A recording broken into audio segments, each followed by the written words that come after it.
At eto nga ang kaganapan ng mga nakaraang linggo at ngayon ko nga lang siya nagawang i-edit. Alam nyo naman, very best talaga ang ating life dito sa Jumerica. Dahil mga ganitong panahon nga ay napakarami nating ganap. Wow, Shopa. Maayong buntag sa inyong tanan! For today's video ko ay lalabas and makikipagkita ko sa aking mga friendship. But before that, again, muna tayo nitong immunity. Wala pa. Gahanap pa ako. Okay, mamaya. Meron kaming tinatawag na Friendsgiving ba yun? Basta something ganun. Wala lang, magkakainan lang kami doon. Kwentuhan, tiktukan, ganun. Bahala na ko anong maisip gawin. And ngayon naman, inom muna tayo nitong immunity red Hawaiian turmeric. Wala tong sweetener or kahit anong. Pure lang talaga siya. Matapang yung lasa niya talaga, like luya, ganon. Pero it's turmeric. Available nga pala yan, link down below, just in case na gusto nyo rin ng something na iinumin ninyo para gumanda ang inyong boses, para gumaling ang inyong lalamunan sa mga inflammation. What's tayo na yun?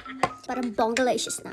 Finally, nakarating na kami dito kina Maring Sil. Ito nga pala yung mga lalafangin namin mamaya. Merong pansit, chicken wings, and meron ding puto na iba't ibang kulay. Meron ding pa-appetizer at yan nga palang una namin kinain. Tapos merong kutsinta, tinapay para sa kape mamaya. At habang nagwe-wait nga kami sa mga iba pa naming kasama, lumapang muna kami nitong mga appetizer na dala ni Pei. The cheese whiz na galing kay Maring Sil. Samahan pa ng alak sa umagang kay Lamig. And don't worry guys, adults kaming lahat dito. Tapos yung alak 4% lang yun. And ang oras na ng mga time na yan is 12 noon na. At nagkataon na rin talaga na lahat ng kasama ko dito ay content creator. Pati si Madam Rio na hindi nagko-content at mahiyain, naging content creator na din. Wow, Shopa!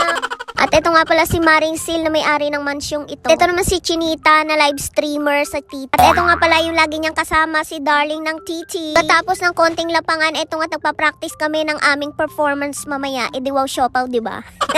Gina G din tayo pagdating sa sayawan mga kasister kasi bawas timbang din yan. Kasi marami tayong lalapangin mamaya. Zim!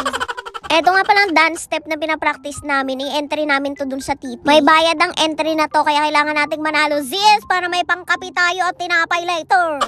Mahal na ngayon ang kape at tinapay kaya kahit anong dance pa yan basta may bayad, GG tayo dyan. At hindi matatapos ang araw na to na hindi natin nape-perfect itong dance step na ito mga kasister. Kung 4 na step na nga lang hindi pa makuha, wow, Shopa. Bilangin nyo kung nakailang ulit kami ng practice dyan. Ang makakabilang at makakatama, wow, ang galing mo sis. Partida pa yan, wala pang mga breakfast at lunch yan. Basta tiktukan be, may energy. Sa mga manunod nga pala ng video na to, comment kayo kung saan kayong lugar, saang bansa, saang lupalop ng kamunduhan para bongga na siya. At yung tatlo nga dito, terador talaga ito ng mga pagkain, kaya nauna-una na kami sis. Utoy na ang tiyan, siging sinaot sis.